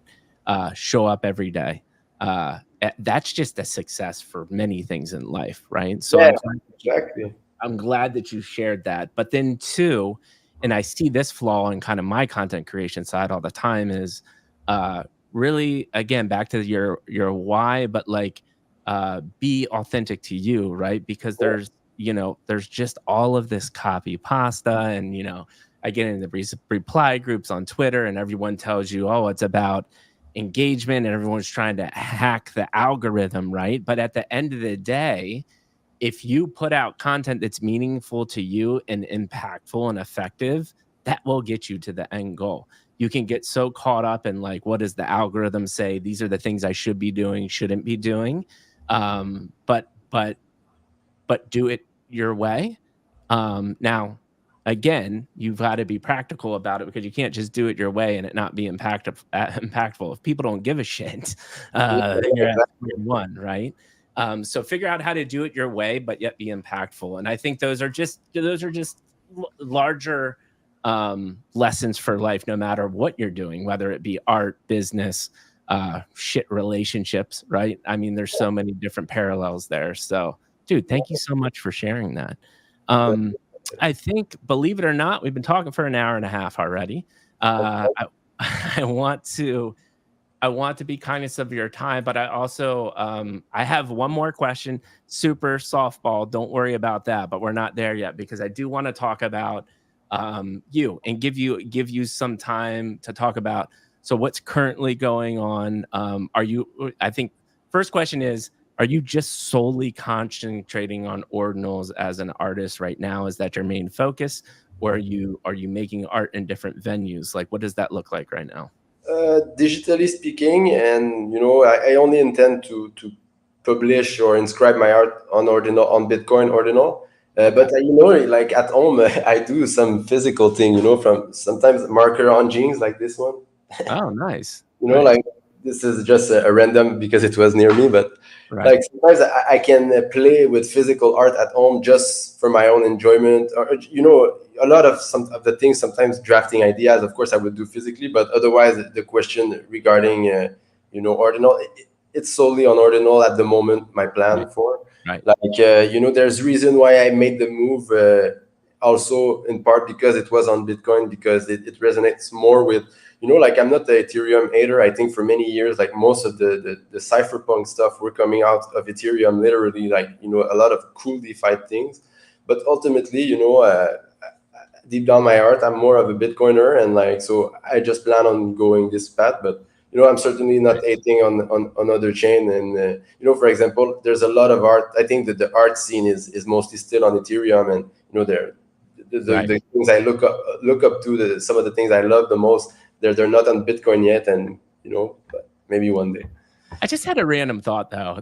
Do you think part of the Bitcoin ordinal intrigue to you is it's more of a challenge? Like it's not too hard to put a collection on Ethereum where maybe especially in the beginning of Bitcoin ordinals, it was almost like, okay, I needed to know a little more technical stuff than maybe some other chains, or Yeah, does that? well, some people they think in that term, and not me personally. It's more because I feel like it has a real physical touch, right? Basically, obviously, like the art is not on the sat itself, right? The way it works, but like it still has a stamping, like physical feel or a feel, or Mm, like a real canvas where you paint on it and like it's there. It has more this feel, I guess, maybe because of the UTXO based model.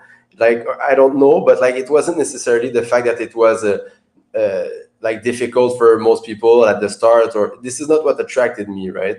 It's right, just right.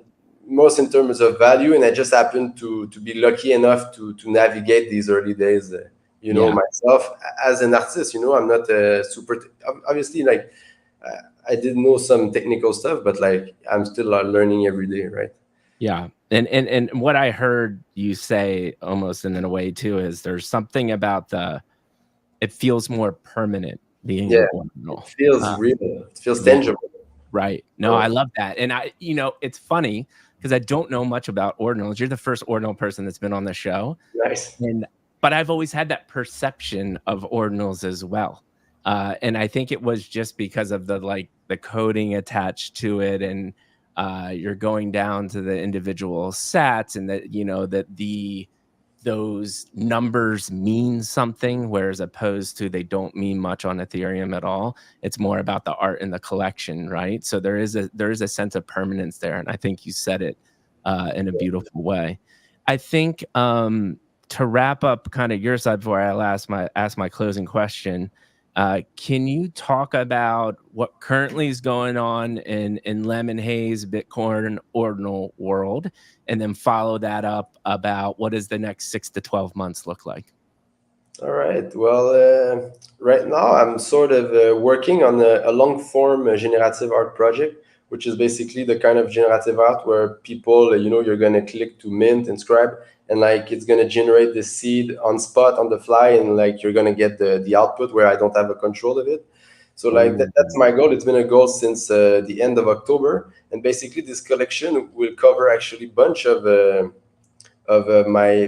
basically every artwork that I inscribed before the arrival of parent child. They are covered one way or another with a whitelist and a allow list for this collection, so that every one of my collector pre-parent child they can basically have a shot at minting one of these pieces from this larger collection. It's going to be a collection of 420 pieces, so it's uh-huh, the largest I have ever done. But right, like also there is 420 whitelist and allow list spot that are for my existing collector. So technically, if everyone were to mint, this mint wouldn't go public, for example. It would be right, only existing. So this is something I've been working on for a while. Of course, it took many months to do. Like, and I did some mini series in between, but it was still the bulk of my work for many months. I put a lot of love into this, and I really like it. And yeah, now like, I'm almost ready. Now it's about organizing the minting experience with the platform and all. But the goal was to have this in April 20th. So of this nice, year. So like it's in a little more than a month. So yeah, that's something that took a lot of my time. And obviously, since now it's almost ready, or at least what has to be done on my end is almost ready, so is ready basically. So now I can start to get onto other things. And I was thinking about, I like my format of working in mini series. Between 4 and 16 pieces maximum. I like this way of working, so I will probably continue to do small series and things like that as I go. But also, in the next week, I'm gonna celebrate a bit the gentleman.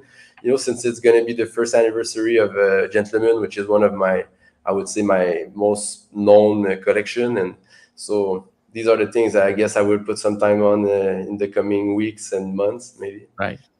And so if somebody just listened, they're blown away. They're like, Lemonhaze is my man. I am freaking jazzed. I want to be a part of his history and his artwork. What's the best way to do that? Go to your website. Is your stuff on Magic Eden? Well, my website is I recommend is the best place. Buy lemonhaze.xyz. So you're gonna find everything, all my collection, my link to Discord, my link to my Twitter, which is my main communication channel, and also you're gonna find link to marketplace like Magic Eden and Gamma. And just for reference, all my collection are on Magic Eden. Actually, all the ones that are released already. Some unreleased I haven't listed yet. I will wait just for the right time to do it, but Right. otherwise you can find it. So just cross check with my website, because if you go in the search bar, you're not gonna find all my collection on Magic Eden, because there's like 30 of them, 30 mini series, and so yeah. So basically, my website, I think, is the go-to place, and otherwise, obviously, on Magic Eden, you're gonna find all my collection and most of the listing on secondary. This is where they happen, and the trading as well. So Right. No, I love it. And then, so as far as, are you doing some type of snapshot, like someone heard this and they're interested and they listened to it before April 20th? If you buy a certain piece, you could still get a potential pre-sale spot for that. What does that look like, or is that all taken care of and closed up at this point? basically, it's the final snapshot hasn't been taken, but it's going to be all the work that are preparing child. Actually, next week I should just publish the official list, but there's already a tweet that I made that sort of cover all this. So if anyone wants to know, they can just come up to me asking, and I will point out to the right place. But basically, for these, you will need to have an artwork of mine that were minted, I guess, before October last year. Gotcha.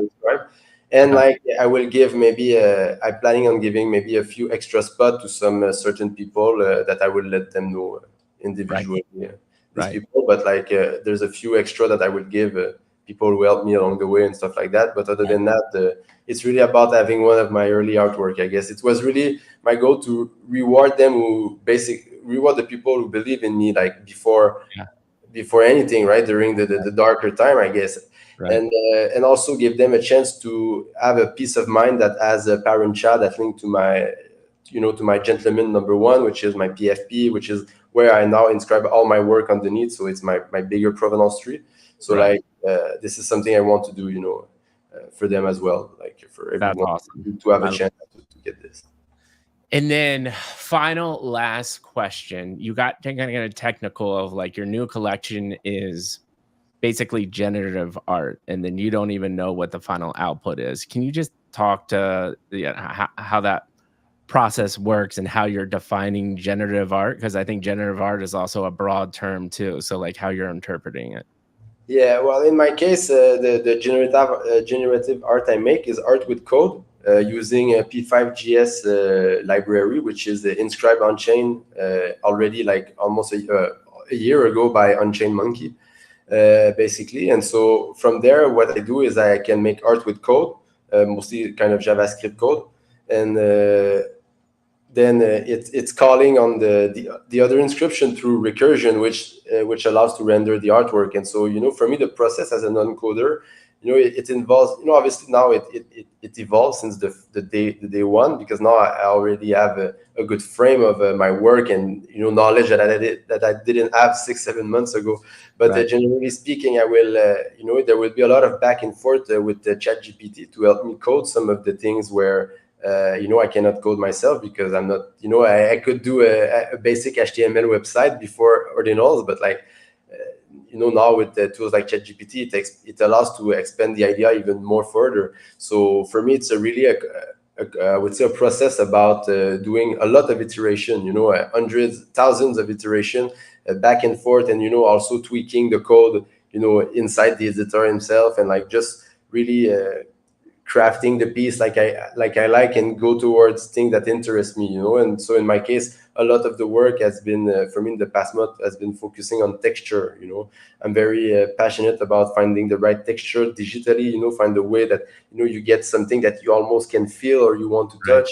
And like it's really something that is a big part and focus on my craft also nowadays, because as we talk about the things in the early days, there was sort of a I had to put myself back in the mood, and like I was like I said, was almost a bit rusty, if I can say. But now, as I'm sort of oiling up or gearing up, I don't know what's the right way to say it. Gearing up, oiling up. Hey, whatever way you want to go. By the Yeah, way, you said your English was broken. You're fantastic at speaking English, so don't worry about that.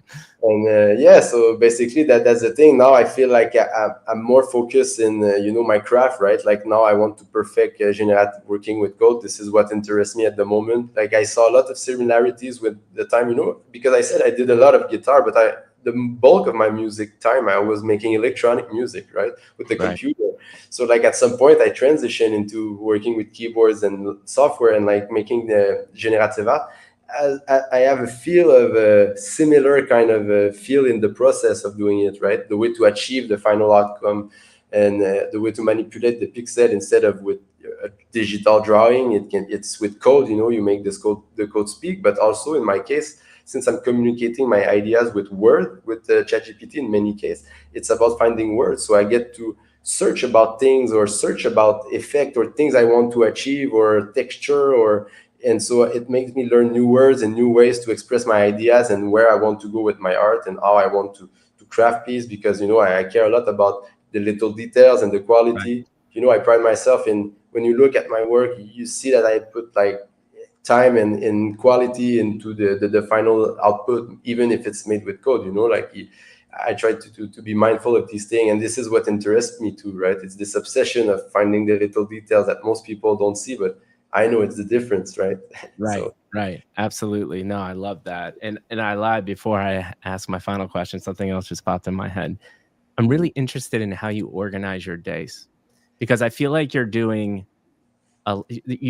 balancing a lot of things, right? There's a technical aspect. You're going through Chat GPT to try to figure out how to make this work. Then there's the art exploratory aspect. How does working work for you? Are you just a grinder and you're sitting 8 hours a day? Do you need breaks? hey, What does it look like? it's generally more than that, to be honest. But like now I try to make it 3 walks a day. So I walk at least 5 kilometers every day. So that's a good start. Like it takes Yeah. me maybe an hour and a half in my day, but it's worth it for health. But Right. usually I wake up in the morning around between 6:30 and 8:30. Like sometimes lately I slept super late because my girlfriend is not there. So I wake up a bit Right. later in the day because I went to bed at 3 in the morning. But usually, 7, 8 o'clock, I wake up, I tweet GM, I post an artwork of mine with the information, I reply to a few stuff, and then, most of the time I just I open my P5GS editor, and I keep on working on what I was doing the day before. And like, and at some point, like I said, there's this phase where I'm going to work for 2, 3 weeks on some idea, or being in an obsessive exploration journey, where I learn new function, right, or new things, or new ways to apply some effect and things like that. And then at some point, I'm gonna sit down and just settle on an idea, generate output. And now this is the moment where I very often I'm gonna think about just what is this artwork about, like Right. what do I want to write, like what do I want to remember from making this work, right? And so this is like, so it's gonna be this. So like it's not always an everyday thing, but like it's gonna be a few days like this, and then I'm gonna sit and maybe like make a final piece of artwork, and then I'm gonna spend the day to inscribe and like do my little thing and my little ritual, I guess. And then I'm gonna answer question, share about the work, get Right. people how they feel. And like, lately I've been inscribing things and that I don't plan on selling. So like, or that they were not for sale in the short term at least. And Right. so like, I just keep on creating and explore ideas or things that I've been working on that I'm excited to keep on developing, because I Right. want to make more cool art and improve. And like, this idea of watching what I did last year and what I will do in 10 years, and like see how this curve evolve. And like, so for me, it's really, I wake in the day and I do it. And like someday it's gonna be okay for 2 3 days. I'm not making art exactly, but I'm on a tour, like I call, because I need to promote myself, or because I'm Right. gonna make a release in a few days. And like it just changed, and I try to just balance a bit of everything. But of course, for me, I try to schedule as little thing as possible. So like that's my, for me, the key is the, I try to not be over scheduled. So like if I want to create, I can create, because that's also important. When the lightning struck, when I want to do it, I want to do it, right? Right. Right. So like Right. this is always revolving around this idea to not, you know to, to not be too free and too loose, but without restraining myself too much. It's always to find the sweet spot and that balance of the things I need to do, because it's not just making the art, it's also promoting my art, it's also promoting myself, it's also talking to Right. people in DM. Like there's a lot of chat with collector, and Right. it's, by the way, it's one of the things I think I like the most. I'm learning so much cool things. I'm so humbled by, like, to see, like, just how I'm, some of my collector, and most all of my collector, they are such like great individuals. Like learning from them and seeing that, wow, like the world is big and they are cool people in Yeah.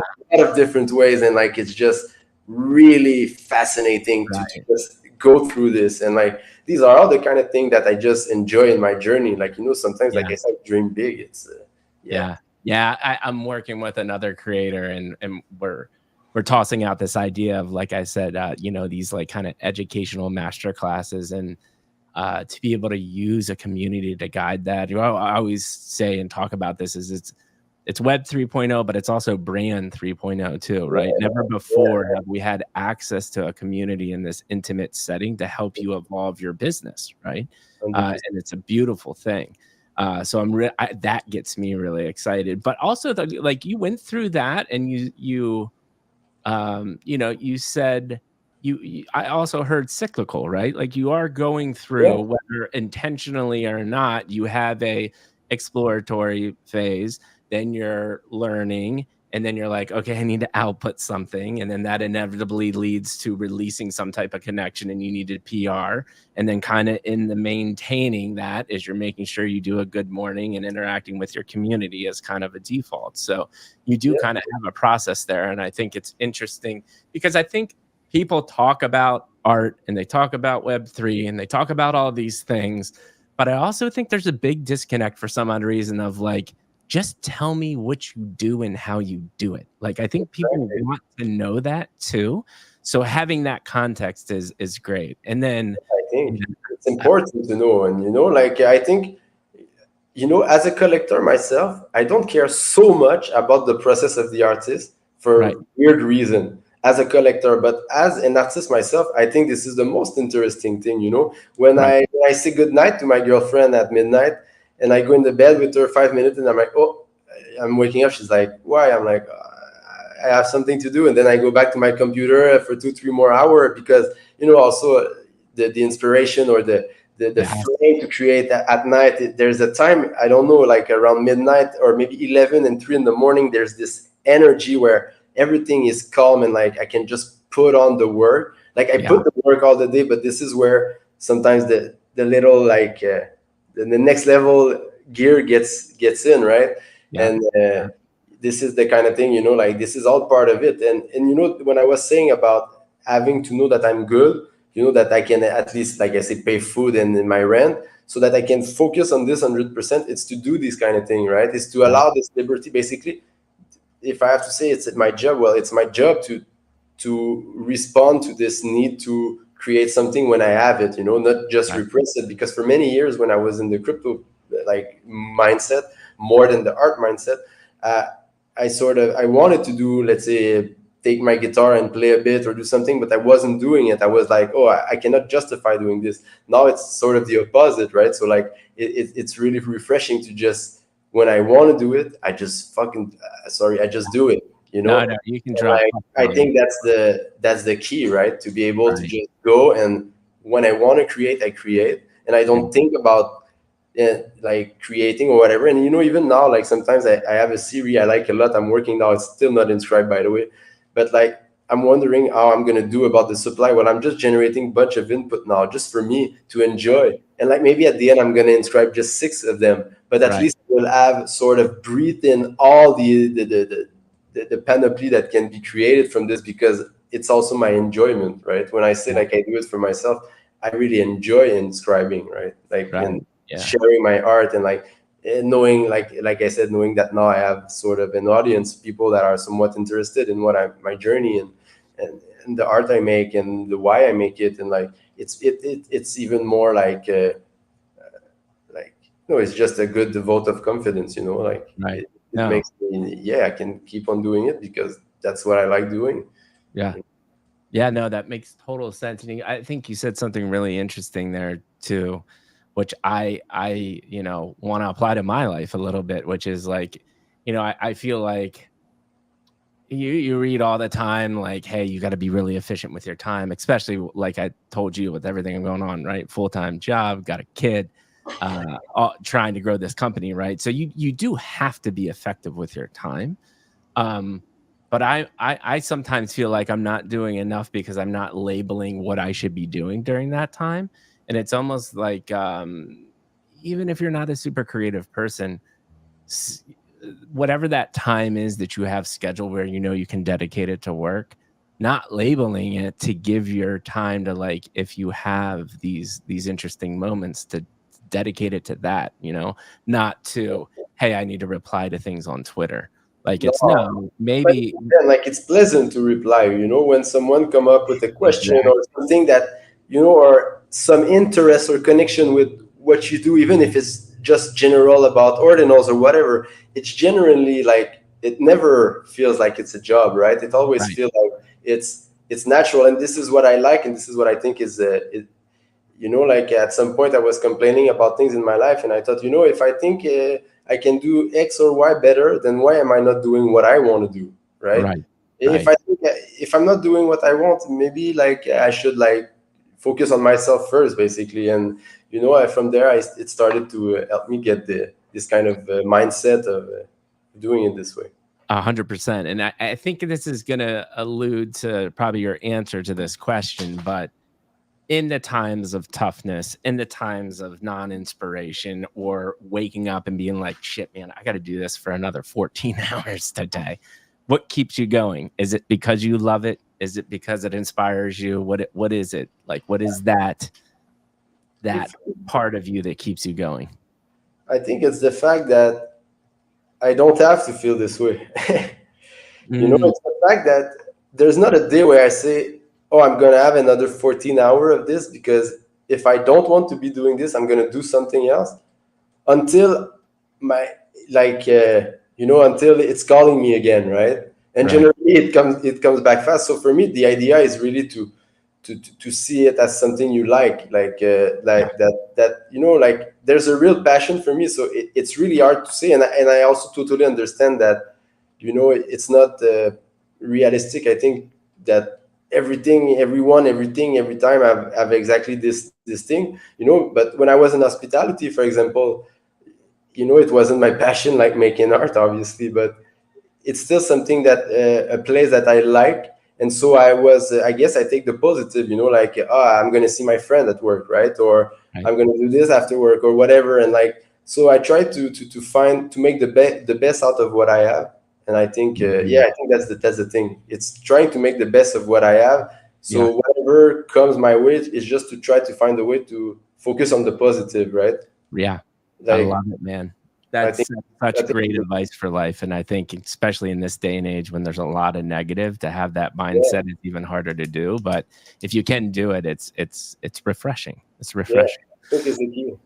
So, man, we have been talking for almost 2 hours. It's Yes, been beautiful. sometimes I go on. Nah, man, this has been we've gone on a journey. So what I want to do is be respectful of the time. Like I said, I could talk for another 4. One last final question, super softball one. Being part of the crypto space, and you said you've been on a couple podcasts yourself. I'm sure you've listened to spaces, maybe even been a part of talking in a space. I would love, your feedback. Can be critical, whatever you think about your time on the midlife crisis podcast compared to other things that you've experienced in Web3. Ah man, I think it was smooth. You're a super great host. Super like when I was speaking my things, even I forgot what I said like a minute before. But you come up with the right questions and the right like getting the right information out of me, because like I throw it all in once, but like you're gonna make me pause on little things, and for me it's perfect. Like the way I can go on and just talk about things. It's good to have someone who's very precise in how you're selecting the right information to keep going. And so for me it was just perfect. I appreciate that. Thanks. Absolutely, man. Yeah, I mean, that's like I said, I've been doing this for a while, and that's the feedback that we want to hear. And most people have had a positive experience. It sounds like you did. So thank you.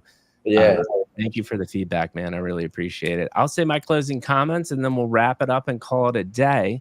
There's a bunch of things that stood out to me, but I think, there's a couple of things. I think was refreshing for me to hear uh, someone like you that I can tell, and like me too. I went to design school. I'm a creative guy, and I think really big too.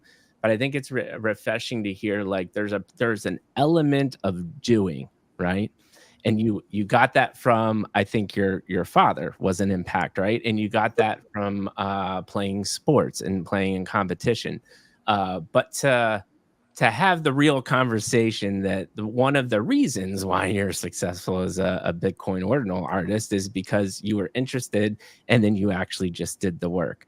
I think a lot of people think people got famous or were successful because they just naturally were that way. And it's like, no, just like anybody else, they put the work in. So it was refreshing to hear you say that. Two, I thought you had a lot of like really interesting perspectives on things that we've talked about at nauseum here of like, sports, for instance. The one thing that stood out to me is you talked about your sense of like teammate and community and learning right from wrong and communicating. Like that's a really interesting take on it. Three, you seem like a really good dude, and I'm very excited that we met. And like I said before, like we were around a virtual campfire. We went through a little magical journey. I really hope that we continue to stay friends. I can't wait to cut up this content to help you promote your brand because you're doing things in an interesting way and your way, which makes me very, very excited. And then I think the final thing is, and we've said this too, and I say this to really everybody, especially somebody like yourself that's got a lot going on, is time is the number one valuable thing you have. You just spent 2 hours of your time with me, and that means the world to me, man. So thank you so much. Likewise. Yeah, thank you so much, man. And with that being said, people, the Midlife Crisis Show has unfortunately come to an end on this fine, beautiful Monday. We do have Charles, head owner, founder of Nifty Island, coming on tomorrow. We're going to take a complete 180 and we're going to talk about gaming. And we're also going to kind of in jest make fun of you all because we talked together in 2021 or 2022 when you all thought, oh, this Nifty Island, it's just another project around 1,000 projects. But guess what? Mikey G and Midlife Crisis is still grinding. Nifty Island and Charles is still grinding, and now we're all a thing. And that goes back to what we were talking about, Lemonhaze, putting in the work and doing it right and not giving up, discipline day in and day out, showing up and making things happen. So with that being said, we freaking love you all. Midlife Crisis is... Oh, and Lemon, don't hang up right away. I just want to have a quick follow-up conversation. So No worries. No worries. I was gonna. out and I end the stream. Just don't hang up right away, because I No still want to worries. say a couple of things. And so, with that being said, Midlife Crisis is out.